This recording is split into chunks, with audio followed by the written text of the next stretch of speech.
முருகப்பெருமான் தன் தெய்வீக வாழ்வில் ஆறுபடை வீடுகளை நிகழ்த்தினார்.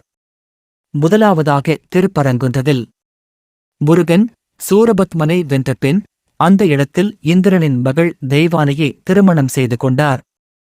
இரண்டாவதாக திருச்செந்தூரில் அசுரனை அழித்து அவனை மயிலாகவும் வேலாகவும் மாற்றி முருகனுடைய வாகனமாகவும் ஆயுதமாகவும் பயன்படுத்தினார். மூன்றாவதாக பழமுதிர் சோலையில் ஞான அருளாள் பழம் விற்பனையாளனாக வந்தாரென்று சொல்லப்படுகிறது. அங்கு வள்ளியை திருமணம் செய்து கொண்டார். நான்காவதாக திருத்தண்ணியில் சூரபத்மனை வென்ற பின் முருகன் அங்கு சென்று ஓய்வெடுத்தார். அதுவே சாந்தி அருள் என அழைக்கப்படுகிறது. ஐந்தாவதாக சுவாமி மலையில் ஞானம் போதித்து முருகன் தனது தந்தையான சிவபெருமானுக்கு ஓம் எனும் மந்திரத்தின் பொருளை கூறினார்.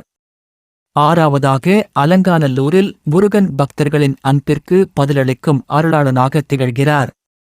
முருகனின் பக்தியின் மதிப்பையும் பெருமையையும் காட்டும் இடமாக இது விளங்குகிறது. இதுபோன்ற வீடியோக்களை தொடர்ந்து பார்க்க மறக்காம சப்ஸ்கிரைப் பண்ணுங்க.